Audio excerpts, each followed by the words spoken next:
Elles apprennent à se battre contre un ennemi invisible, la peur.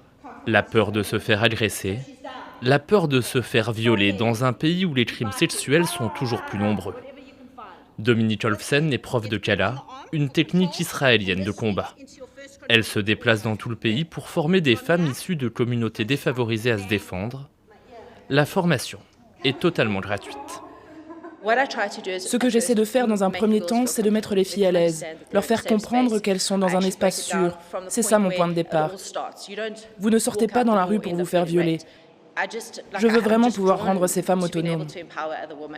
L'initiative est appréciée. Inquiet pour sa fille, ce père a choisi de l'envoyer suivre un cours.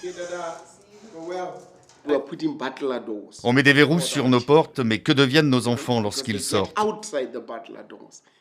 Nous devons considérer ces cours comme une base importante.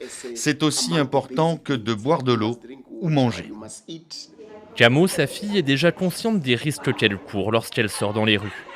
Ici, elle apprend à désarmer et repousser un agresseur, suffisant pour la rassurer, sans jamais lui faire oublier le danger. Dominique m'a dit qu'elle ne cherchait pas à me sortir de là sans égratignure. C'est pas joli, l'ensemble n'est pas joli. Je quitterai peut-être le combat meurtri et blessé, mais tant que j'en sors vivante et que je survis, c'est le plus important. Plus au sud, Londiwi Kumalo a aussi fait appel à Dominique pour aider les femmes de son quartier. J'ai vu une de ces vidéos et je me suis dit, c'est ce dont nous avons besoin. Il ne sert à rien d'être gentil avec nos prédateurs, nous avons besoin de quelqu'un qui va nous apprendre à riposter. Et la technique a l'air de marcher. C'était à l'école. Le garçon m'a dit « Donne-moi ton argent ». Alors il a essayé de m'attraper et je me suis dit « Je vais lui montrer ».